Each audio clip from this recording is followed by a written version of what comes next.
Assalamualaikum warahmatullahi wabarakatuh.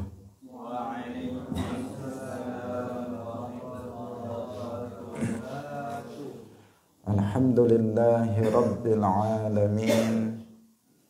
Lahu ni'matu wa lahul fadlu wa lahu tsana'ul hasan.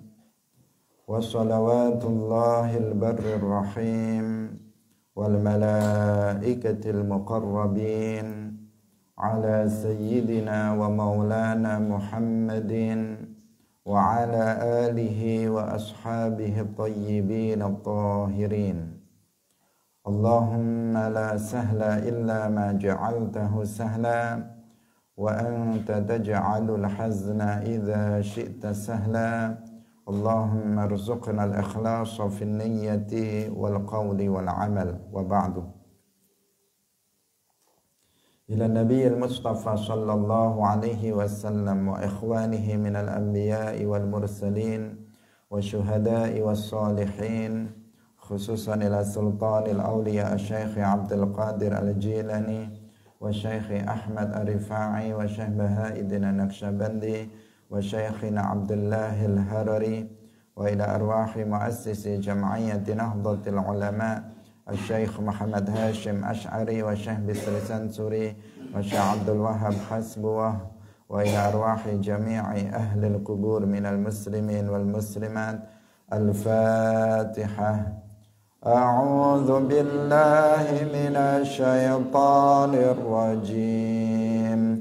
Bismillahirrahmanirrahim. Alhamdulillahi rabbil alamin. Ar-Rahmanir Rahim.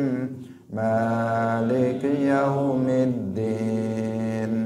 Iyyaka na'budu wa iyyaka nasta'in.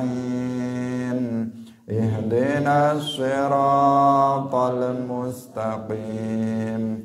Siratal ladzina an'amta 'alaihim ghairil maghdubi 'alaihim waladdallin.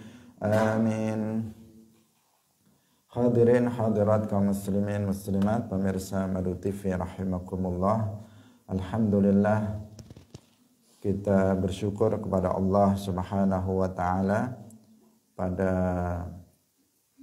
pagi hari ini Allah Subhanahu wa taala kembali mempertemukan kita dalam majelis ilmu, majelis yang mulia. Semoga Allah Subhanahu wa taala memberkahi majelis ini dan memberikan keistiqomahan kepada kita semuanya. Amin ya rabbal alamin. Salawat dan salam semoga tetap terlimpahkan kepada Nabi Agung, makhluk yang termulia, yaitu Nabi Muhammad sallallahu alaihi wasallam, para sahabatnya, keluarganya, serta seluruh umat Islam yang mengikuti beliau ila yaumil qiyamah. Hadirin hadirat rahimakumullah. Pagi hari ini kita masih melanjutkan pembahasan tentang penafsiran Al-Quran surat Al-Baqarah ayat 184. Kemarin kita membaca penafsirannya dalam tafsir An-Nasafi. Hari ini kita akan membaca penafsirannya dalam tafsir Al-Khazin. Qala Allah Ta'ala. Sebelumnya mari kita ikhlaskan niat kita masing-masing lillahi ta'ala.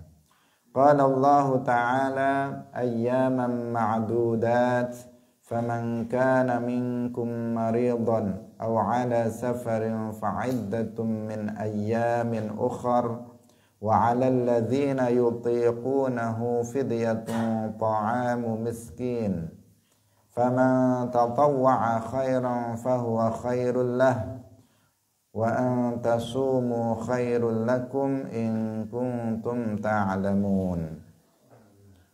Hadirin rahimakumullah. Qala al-Khazin fi tafsirihi.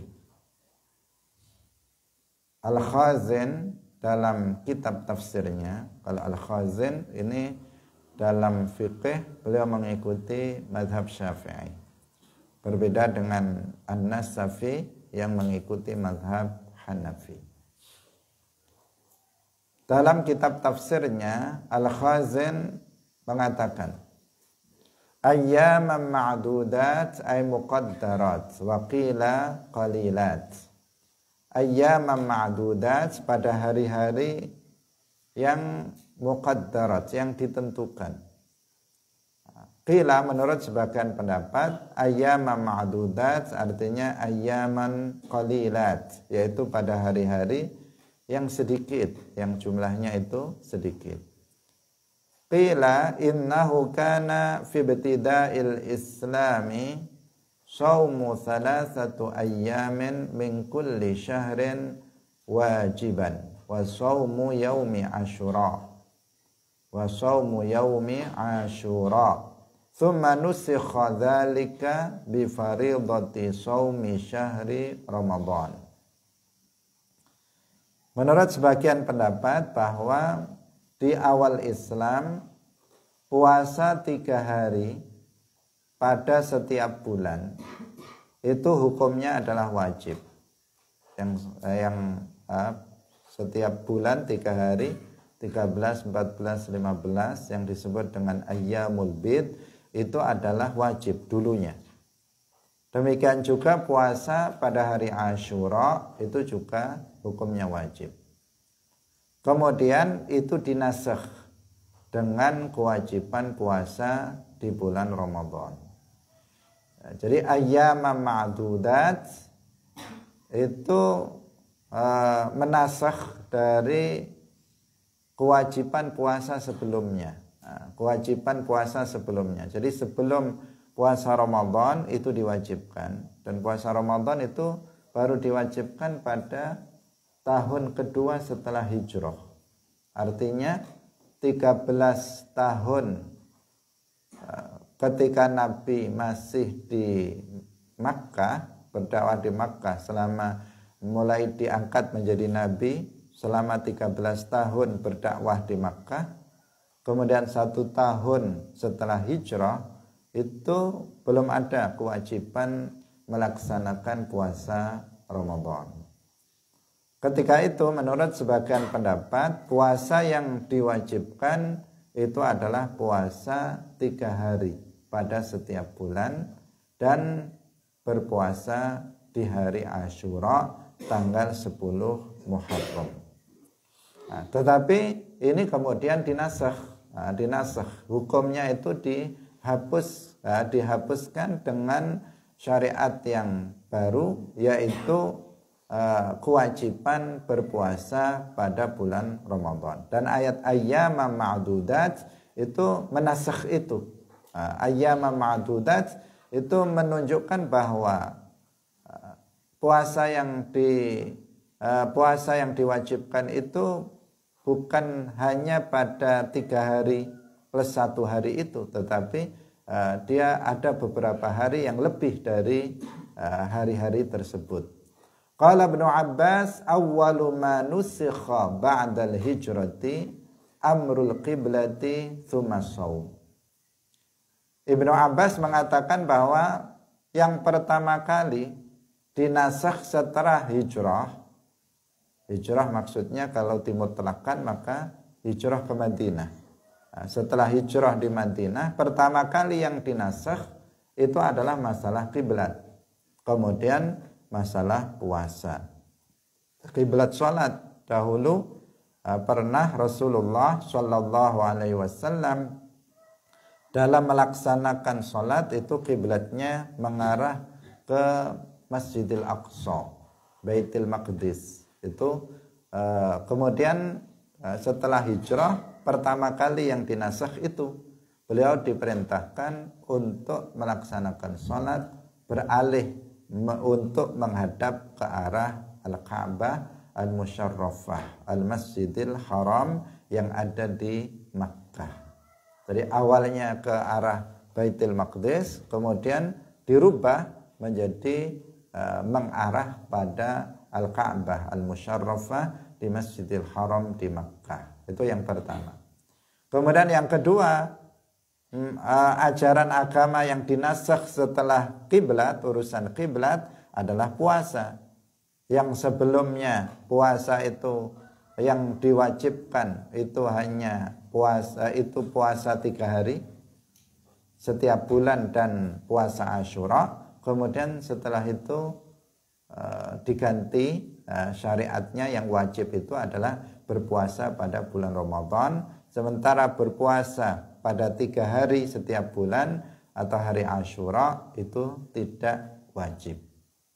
Nah, ini yang kemarin kita bahas tentang adanya an-nasikhu wal mansukh. Selama ayat Al-Quran masih turun, ada yang disebut dengan an-nasikhu wal mansukh, yaitu ayat-ayat yang menghapus dan ada ayat-ayat yang dihapus. Ada yang dihapus hukumnya dan sekaligus ayatnya, ada yang dihapus hukumnya tetapi ayatnya masih ada yang dihapus ayatnya tetapi hukumnya tetap berlaku. Nah, ini dijelaskan oleh para ulama dalam kitab-kitab usulul fiqhi. Hadirin rahimakumullah. An Aisyah qalat, kana yaumu Asyura tasumuhu Quraisyun fil jahiliyah. Sayyidah Aisyah mengatakan bahwa dahulu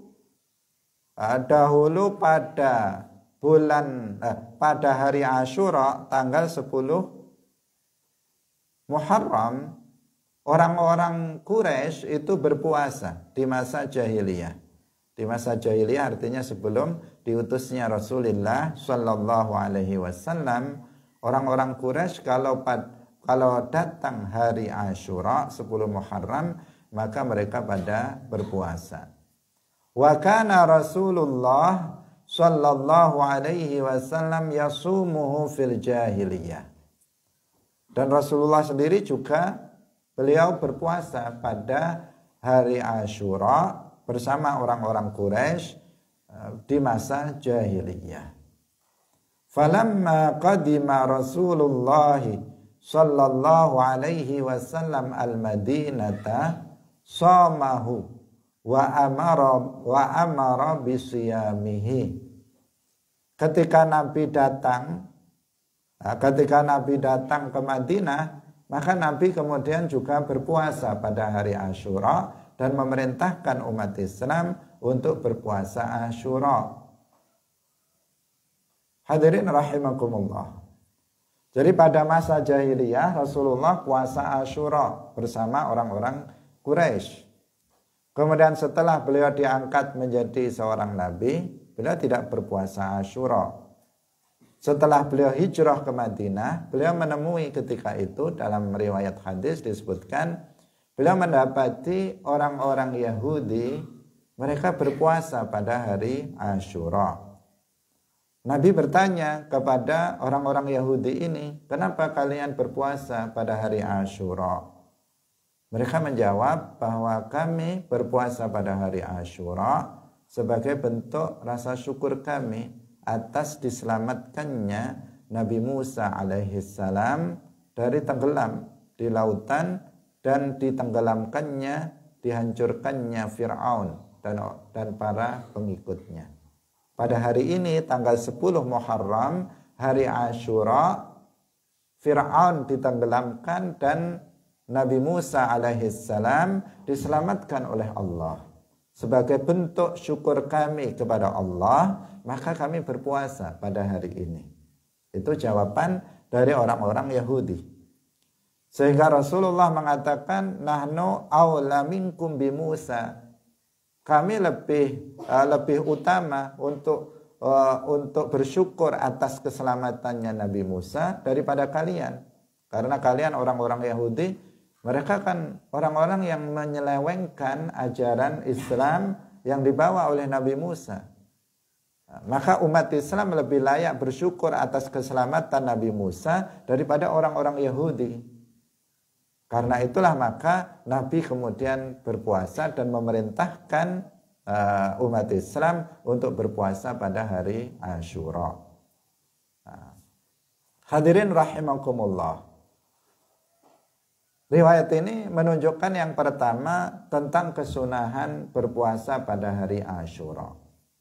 Yang kedua, para ulama mengatakan ini juga sebagai dalil bolehnya kita bersyukur kepada Allah Subhanahu wa taala dengan melakukan berbagai macam amal ketaatan setiap kali momen ketika dahulu kita mendapatkan nikmat itu datang kembali.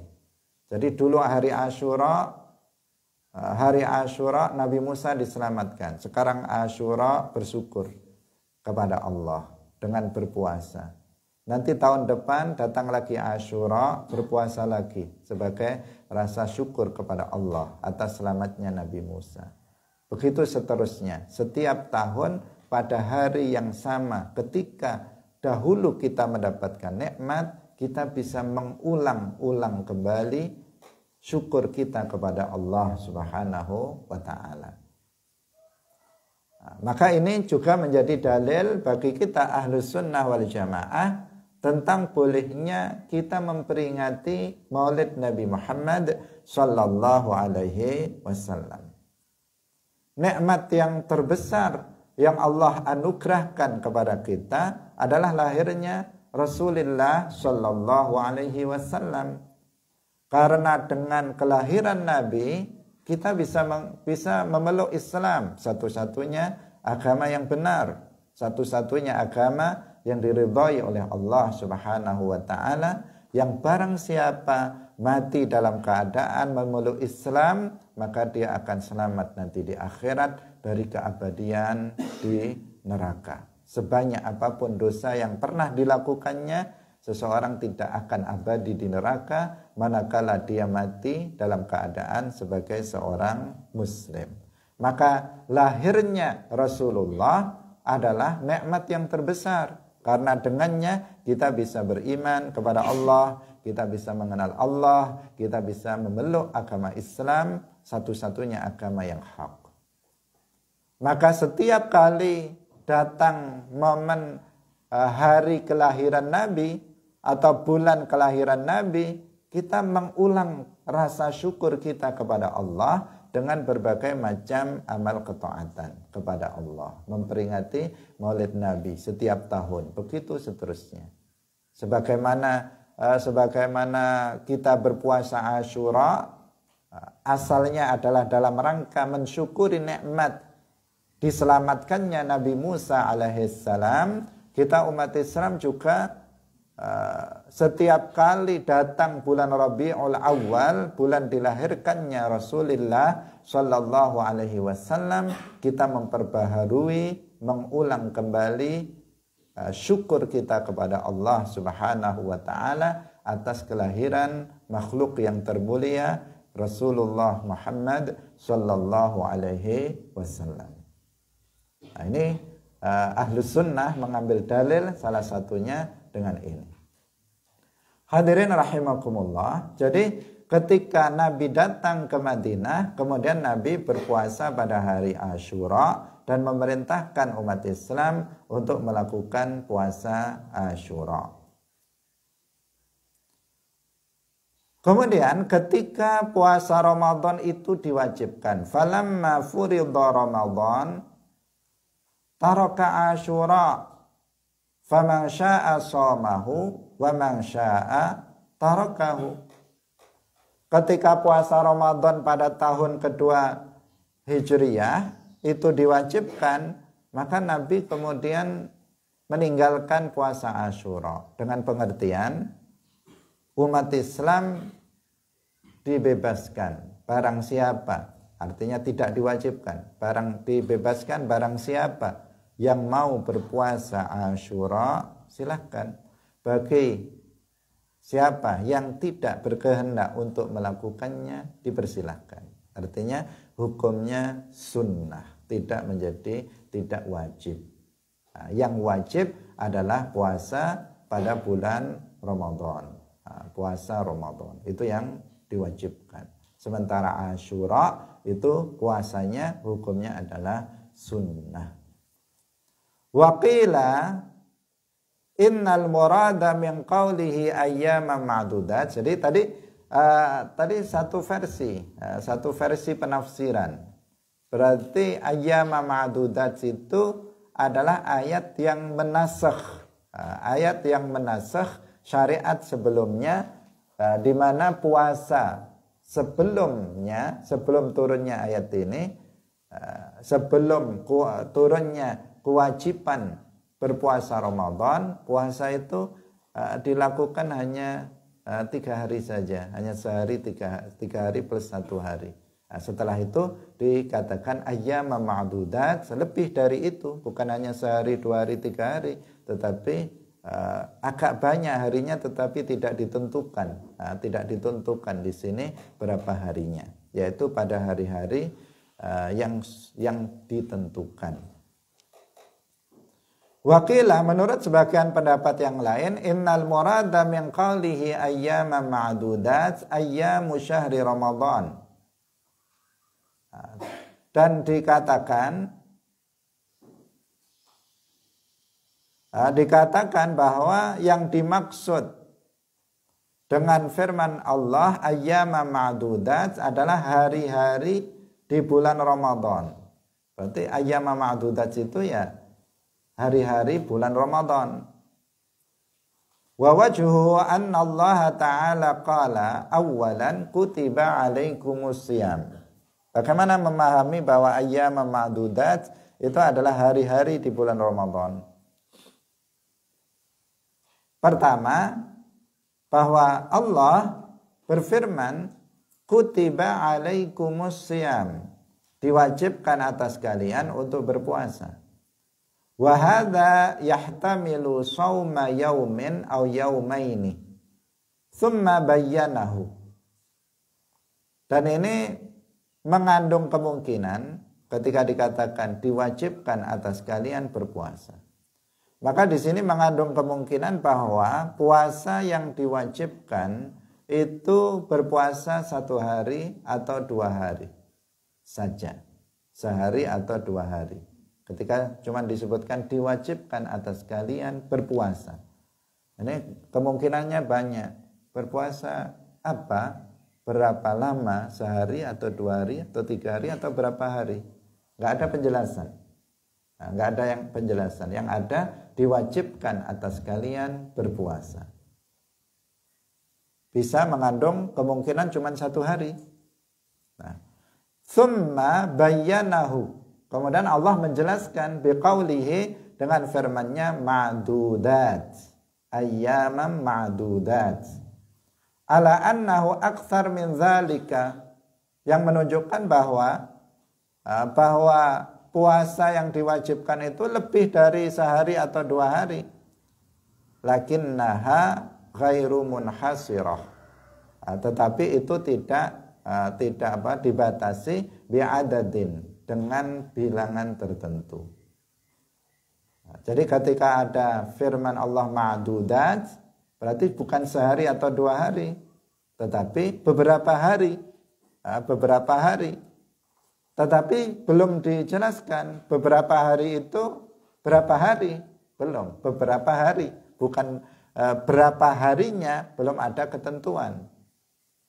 Baru kemudian turun ayat tsumma bayyana hasraha, kemudian turun ayat yang membatasinya biqaulihi syahru ramadhana. Syahru ramadhana dalam ayat yang lain yang mengkhususkan bahwa puasa itu puasa yang diwajibkan itu adalah sebanyak bilangan hari pada bulan Ramadan. Bisa 29 hari atau bisa 30 hari sesuai dengan jumlah hari Ramadan pada waktu itu. Fa idza amkana dzalika fala wajha li hamlil ayyam al ma'dudat ala ghairi Ramadan fatakunul ayatu ghaira mansukhatin.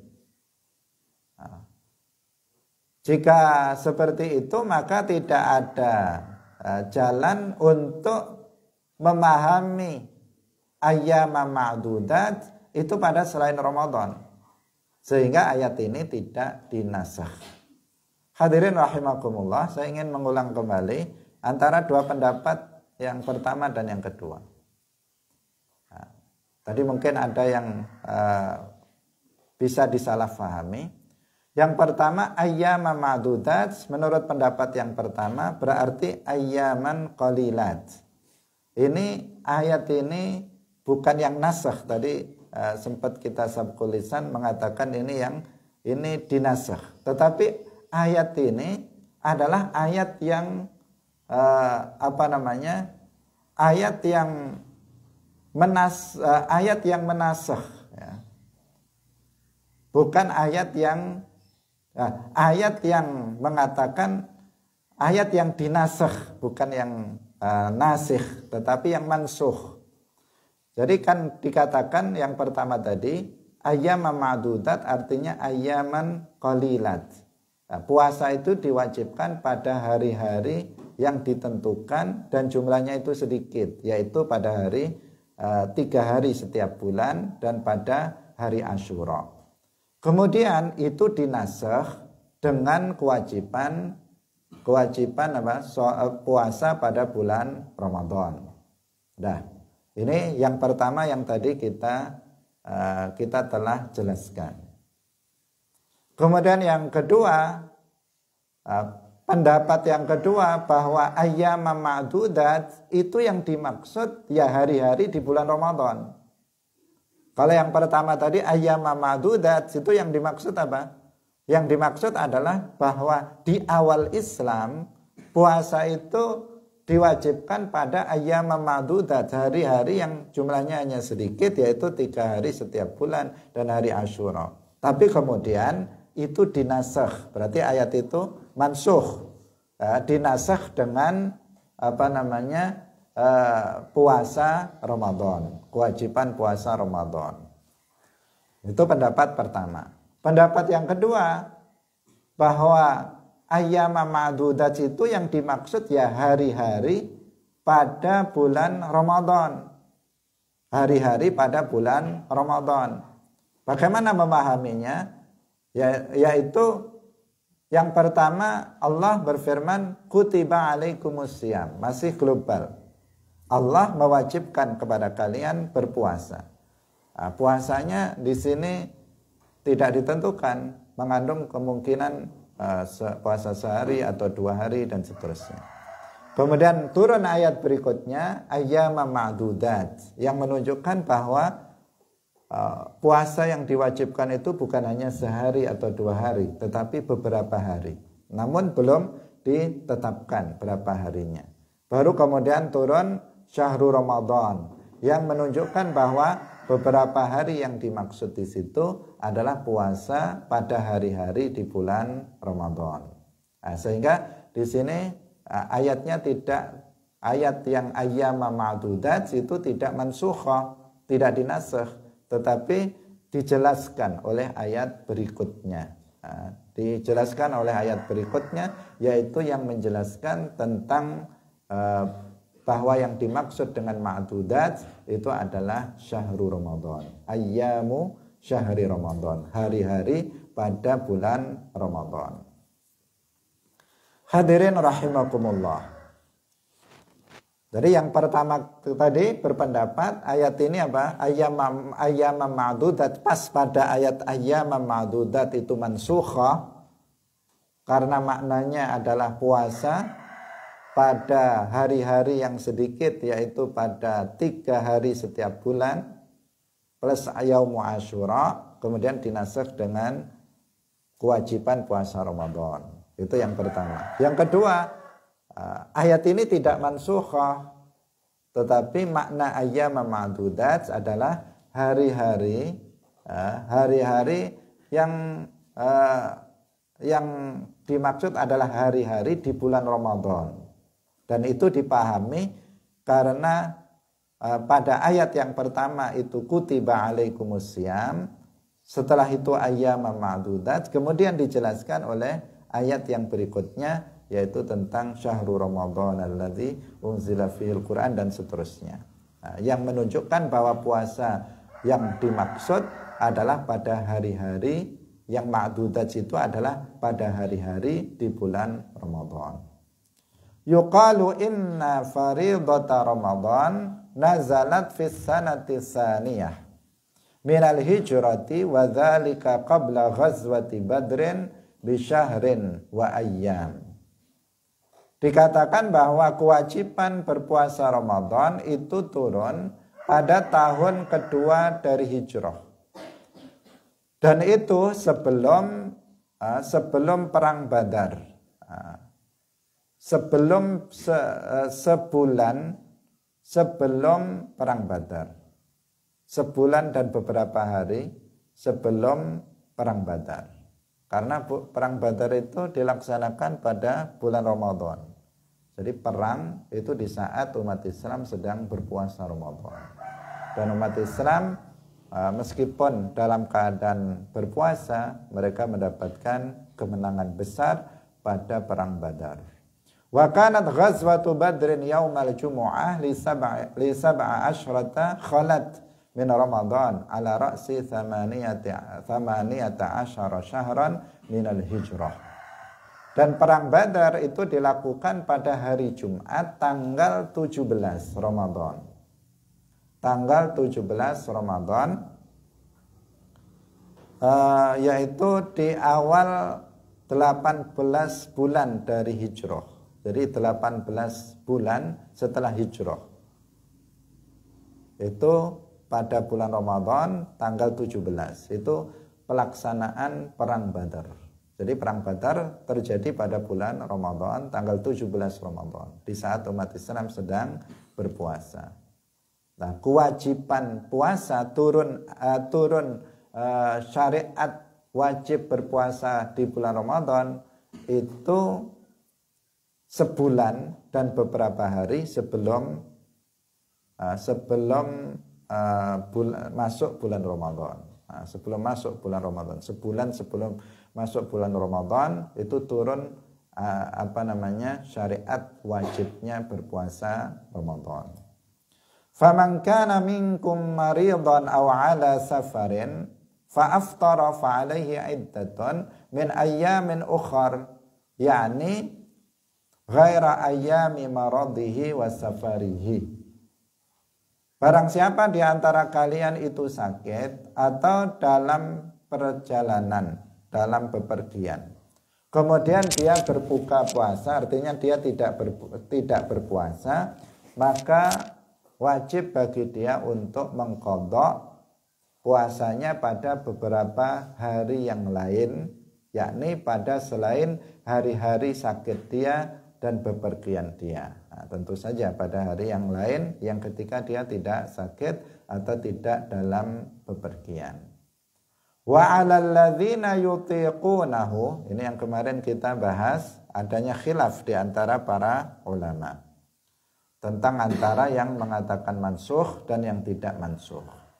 Wa 'alal ladzina yutiqunahu ay yutiquna shaum, dan bagi orang-orang yang mampu untuk berpuasa.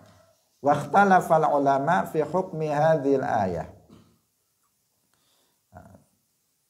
Ini penjelasan dari Al-Khazin. Kalau kemarin penjelasan dari An-Nasafi tentang ayat, penggalan ayat wa 'alal ladzina yutiqunahu. Tetapi tidak jauh berbeda. Bahwa dalam memahami ayat ini ada khilaf di antara para ulama. Wakhtalafal ulama fi hukmi hadhil ayah. Fa dhahaba aktsaruhum ila annaha mansukhatun. Kebanyakan para ulama berpendapat bahwa ayat ini ayat yang mansukhah. Berarti hukumnya sudah tidak berlaku. Wa huwa qaulu Umar bin al-Khattab wa Salamah bin al-Aqwa wa ghairihima. Perkataan atau pendapat yang mengatakan bahwa ayat wa 'alal ladzina yutiqunahu itu mansukh adalah pendapat dari Umar bin Al-Khattab, Salamah ibn al-Aqwa dan lainnya. Wa dzalika annahum kanu fi ibtida'il Islam mukhayyarina baina ayyasumu wa baina ayyuftiru wa yafdu. Yaitu bahwa pada awal Islam yang kemarin sudah kita jelaskan juga. Dahulu di awal Islam, umat Islam itu diberikan pilihan antara berpuasa dan antara tidak berpuasa tetapi membayar fidyah. Kenapa? Innama khayyarahumullahu ta'ala li'alla yashukka alaihim. Allah memberikan pilihan kepada mereka. Jadi puasa ini pilihan dulu. Di awal Islam. Orang mampu untuk puasa, tapi dia boleh nggak puasa dengan catatan membayar fidyah. Ini kapan? Di awal Islam. Kenapa? Karena agar mereka itu tidak merasa berat, tidak ada masyaqqah pada mereka. Kenapa? Li'annahum kanu lam yata'awwadu as-shauma. Karena dahulu mereka itu belum terbiasa untuk berpuasa. Kemarin kita ceritakan seseorang kalau belum terbiasa untuk melakukan sebuah ketaatan, maka akan terasa berat. Akan terasa berat. Dan ketika itu di awal-awal baru disyariatkannya puasa, umat Islam belum terbiasa untuk berpuasa sehingga terasa berat bagi mereka. Sehingga di awal Islam, umat Islam ketika itu boleh memilih antara puasa atau enggak puasa dan menggantinya dengan fidyah. Tsumma nusikhat takhyir. Kemudian adanya pilihan untuk puasa dan tidak puasa ini, hukum itu dinasakh. Hukum itu dinasakh, dihapus. Wa nazalat al-azimah, dan turunlah hukum yang azimah, hukum yang dasar tentang puasa, bahwasanya puasa Ramadan itu hukumnya wajib. Tidak ada pilihan bagi seseorang untuk kemudian tidak berpuasa dan menggantinya fidyah, itu enggak ada. Ya, kalau datang bulan Ramadan, maka wajib bagi setiap orang untuk berpuasa. Di qaulihi ta'ala, "Faman syahida minkumus syahra falyasum." Barang siapa yang menyaksikan di antara kalian bulan, maka hendaknya dia berpuasa. Ketika seseorang sudah melihat hilal bulan Ramadan, maka seseorang dia wajib untuk berpuasa. Fasarat hadhil ayatu nasikhatan litakhyir. Maka ayat ini faman syahida minkumus syahra itu menasakh adanya takhyir. Yang takhyir yang mana? Yang tadi wa 'alal ladzina yutiqunahu fidyatun ta'amu miskin. Ini yang dinasakh oleh ayat faman syahida minkumus syahra falyasumhu. Bisa difahami ya. Itu sudah dinasakh. Dan ini pendapat pertama yang kemarin juga sudah kita bahas dalam tafsir An-Nasafi. An Salamah bin al-Aqwa qala lamma nazalat hadhil ayatu wa 'alal ladzina yutiqunahu fidyatun ta'amu miskin kana man arada ayyuftira wa yaftadi fa'ala hatta nazalat hadhil ayah allati ba'daha fanasakhaha. Ini keterangan dari Salamah bin al-Aqwa. Beliau mengatakan ketika turun ayat wa 'alal ladzina yutiqunahu, dahulu orang Islam itu barang siapa yang berkehendak untuk tidak berpuasa dan membayar fidyah, silakan, boleh dia melakukannya. Sampai kemudian turun ayat yang setelahnya faman syahida minkumus syahra falyasumhu, yang menasakh ayat tersebut, sehingga enggak ada pilihan. Kalau datang bulan Ramadan dia harus berpuasa, tidak kemudian dia membayar fidyah saja, tidak seperti itu.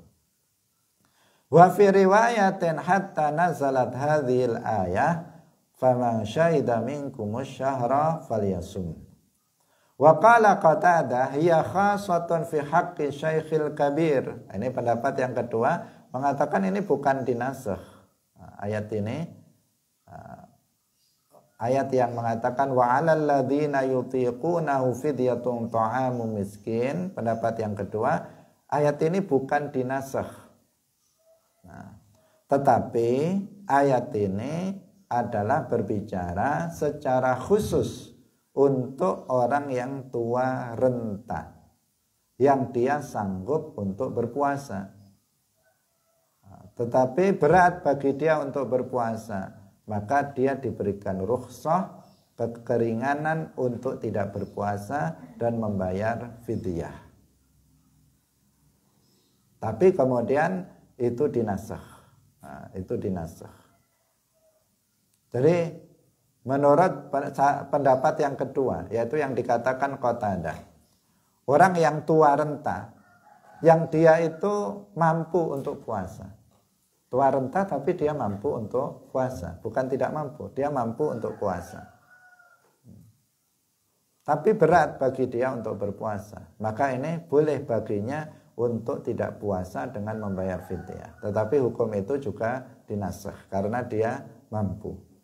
Kalau dia tidak mampu untuk berpuasa, maka dia bisa membayar fidyah. Tapi jika mampu untuk berpuasa, maka dia masih berkewajiban untuk puasa. Wa qala al-Hasan hadza fil marid alladhi yaqa'u alaihi ismul marad wa huwa yastati'u shaum khuyira baina siyam wa baina ayuftira wa yaftadi thumma nusikha. Ayat ini menurut Al-Hasan maksudnya Al-Hasan Al-Bisri, bahwa ayat ini tentang orang yang sakit. Orang yang sakit yang artinya dia ya sakit betulan, maka artinya dia sakit tetapi dikatakan dia mampu untuk berpuasa. Sakit tetapi mampu untuk berpuasa, maka dia diberikan pilihan untuk berpuasa atau tidak berpuasa dan menggantinya dengan fidyah. Tapi ini hukum ini kemudian dinasakh juga. Hukum ini dinasakh juga. Karena kalau seseorang itu sakit, dia masih mampu untuk berpuasa, tidak diberi pilihan, dia wajib untuk berpuasa karena dia mampu untuk berpuasa. Wa dhahaba jama'atun minhum Ibnu Abbas ila annal ayata muhkamatun ghairu mansukhah. Sebagian ulama berpendapat bahwa ayat ini tidak mansukhah, tetapi ayat yang muhkamah. Ayat ini muhkamah. Muhkamah yang dimaksud di sini tidak dinasakh, tidak dinasakh. Maknanya bagaimana? Kalau mengikuti pendapat yang mengatakan ini tidak dinasakh, adalah bahwa ayat ini maksudnya adalah ketika dalam bahwa orang-orang yang mampu untuk berpuasa di saat dia masih muda, di saat muda dia mampu untuk puasa, tetapi kemudian dia menjadi tidak mampu untuk berpuasa karena sudah tua renta, maka dia boleh untuk tidak berpuasa dan menggantikannya dengan fidyah. Ini pendapat dari Ibnu Abbas diantaranya. Jadi ayat ini tidak mansukhah. Jadi begitulah para ulama dalam menafsirkan ayat-ayat Al-Quran. Terjadi silang pendapat, terjadi beberapa khilaf di antara para mufassirin.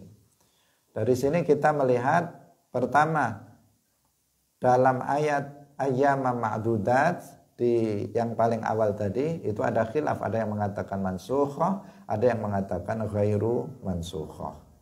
Kemudian tentang ayat wa 'alal ladzina yutiqunahu fidyatun ta'amu miskin, di sini juga ada khilaf di antara para ulama, ada yang mengatakan mansukhah, ada yang mengatakan ghairu mansukhah.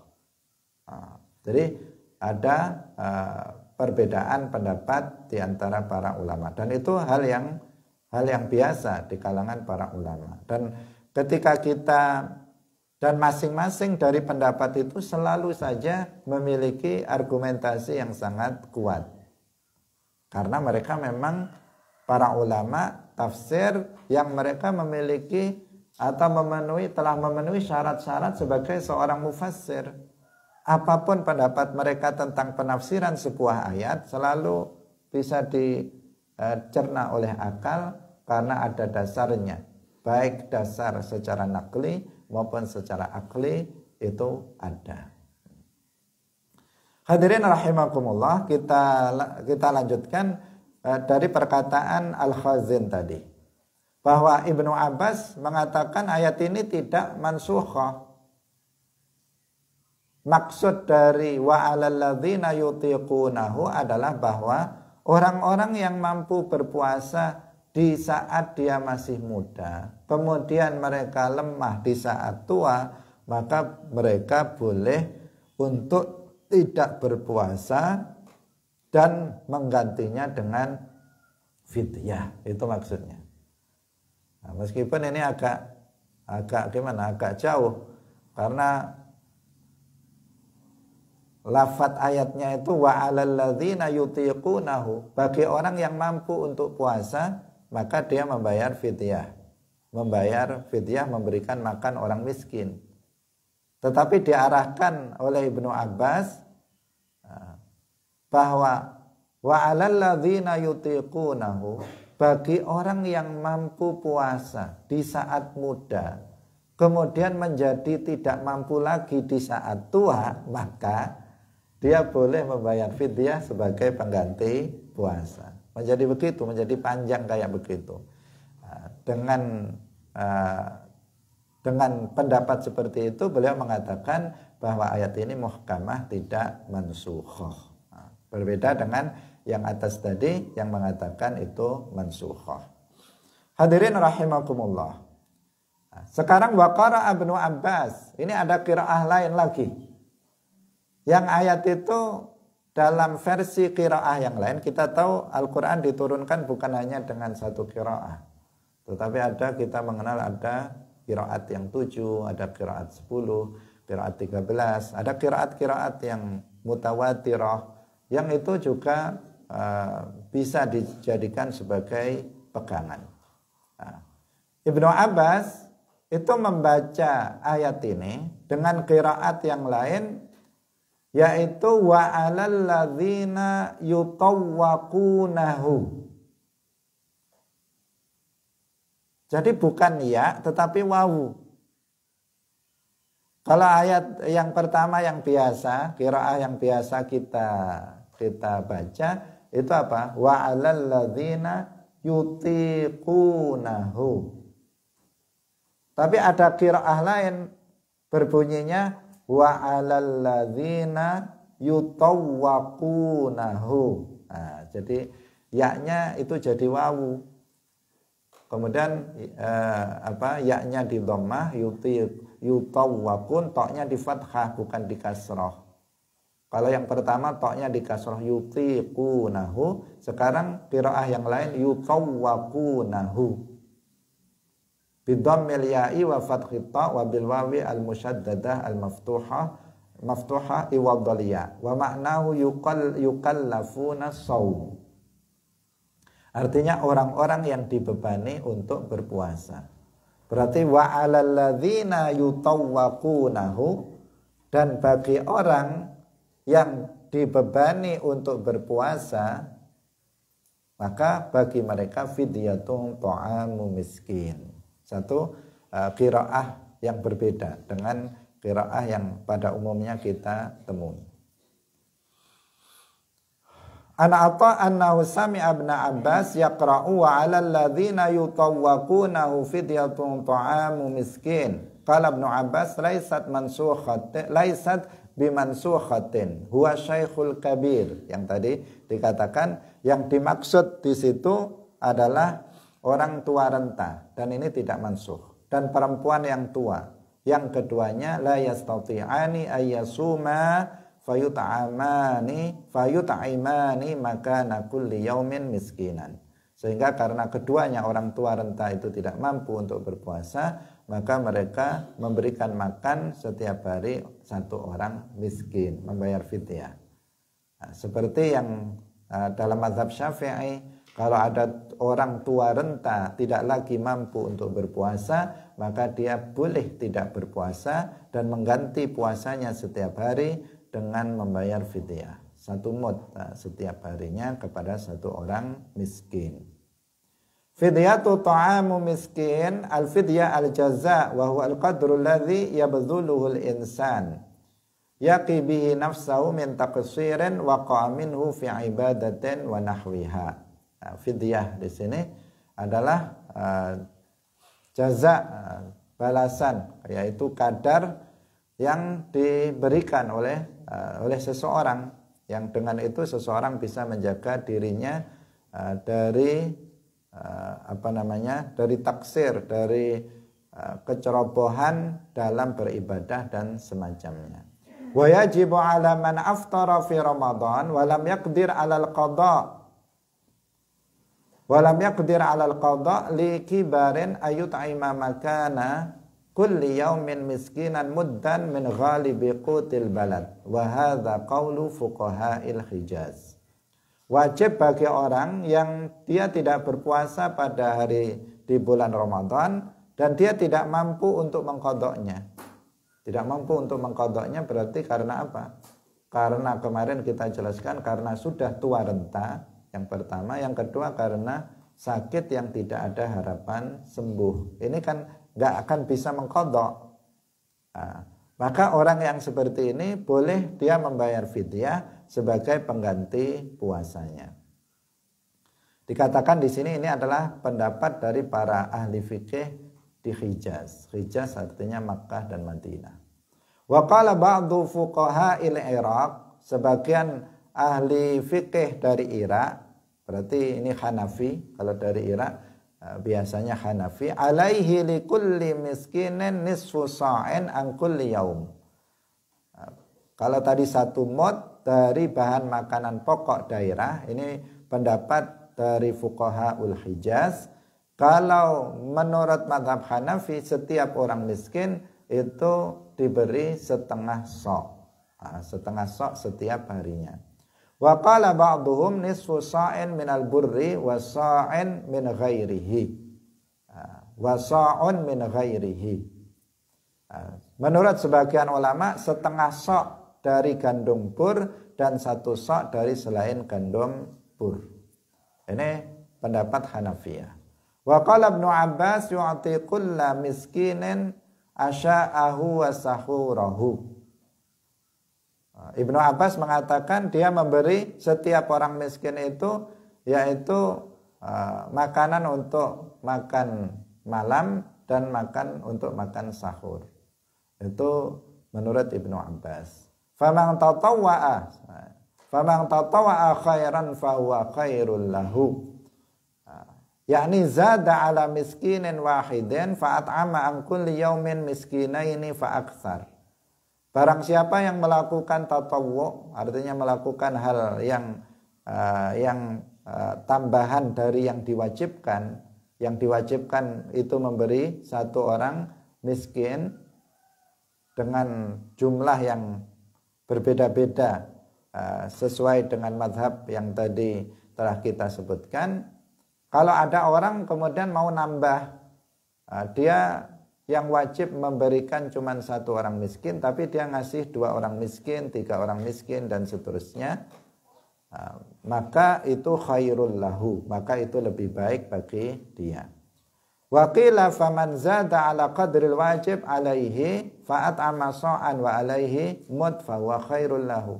Wajibnya cuma 1 mud tapi dia ngasih 1 sa', maka itu lebih baik. Karena 1 sa' itu 4 mud. Wajibnya 1 mud, dia ngasih 4 mud, maka itu sesuatu yang lebih baik bagi dia.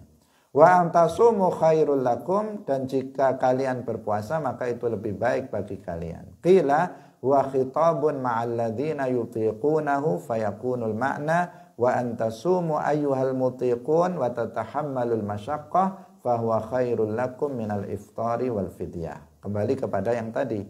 Nah, kalau dikatakan wa antasumu khairul lakum, itu khitabnya kepada orang-orang yang mampu untuk berpuasa. Tetapi yang dia tadi sebelum dinasakh, dia boleh memilih antara berpuasa atau tidak berpuasa dengan menggantinya fidyah. Kemudian disebutkan kalau kamu berpuasa meskipun boleh memilih, ini di awal Islam, meskipun boleh memilih, tetapi jika kalian berpuasa maka itu khairul lakum, itu lebih baik bagi kalian. Waqila, itu menurut satu pendapat. Waqila, satu pendapat yang lain, wa khitabun ma'al kafah wa wal asah li'anna lafdha 'ammun faruju'uhu ilal kulli aula. Menurut sebagian pendapat, khitabnya itu untuk keseluruhan, bukan hanya kepada wa 'alal ladzina yutiqunahu, tetapi untuk keseluruhan. Dan ini pendapat yang asah karena lafadznya bersifat umum, maka jika dikembalikan kepada yang umum itu lebih utama. In kuntum ta'lamun, yakni anna shauma khairul lakum. Jika kalian mengetahui maka puasa itu lebih baik bagi kalian. Wa qila ma'nahu idza sumtum alimtum ma fi shaumi minal ma'ani al muwarritsati lil khairi wat taqwa. Atau sebagian ulama mengatakan artinya jika kalian berpuasa maka kalian akan tahu apa hikmah yang ada dalam puasa, bahwa puasa itu akan melahirkan kebaikan dan ketakwaan. Itu maksud in kuntum ta'lamun. Wa'lam annahu la rukhsata, ini semacam kesimpulan dari Al-Khazin. Wa'lam annahu la rukhsata li ahadin minal muslimin al-mukallafina fi iftari Ramadan bi ghairi uzrin. Ketahuilah, kata beliau, tidak ada rukhsah, tidak ada keringanan bagi seseorang dari umat Islam yang mukallaf dalam tidak berpuasa di bulan Ramadan dengan tanpa uzur. Bagi yang mereka nggak ada uzur, itu nggak ada rukhsah untuk tidak berpuasa. Mereka yang kuat dan tidak ada uzur, tidak ada rukhsah untuk tidak berpuasa. Wal a'dzar al-mubihatu lil fitr thalatha. Uzur yang membolehkan untuk tidak berpuasa itu ada 3. Ini waktunya sudah lewat, tidak kita baca, kita sebut saja. Yaitu yang pertama bepergian jauh, kemudian sakit, kemudian perempuan yang haid, perempuan yang nifas, mereka boleh tidak berpuasa dan mereka cukup mengqadha'nya pada hari yang lain. Kemudian ada yang kedua, ada perempuan yang hamil, orang yang perempuan yang menyusui, jika mereka takut terhadap anak yang dikandungnya atau yang disusuinya akan kena bahaya, maka dia boleh tidak berpuasa, tetapi dia nanti selain qadha dia wajib membayar fidyah karena dia mengkhawatirkan anak yang dikandungnya atau yang disusuinya. Sedangkan orang yang tua renta dan orang yang sakit tidak ada harapan sembuh, maka dia boleh mengganti puasanya dengan fidyah pada setiap harinya dan dia tidak wajib untuk mengqadha. Ini ringkasan secara global tentang uzur-uzur bagi orang yang uzur-uzur untuk dibolehkan seseorang tidak berpuasa. Hadirin rahimakumullah, demikian waktu sudah lewat agak jauh, semoga bermanfaat. Barakallahu fikum, wallahu muwaffiq ila aqwamit thariq. Wassalamualaikum warahmatullahi wabarakatuh. La ilaha illallah. Allahumma salli ala sayyidina Muhammad wa ala alihi wa sahbihi wa sallim.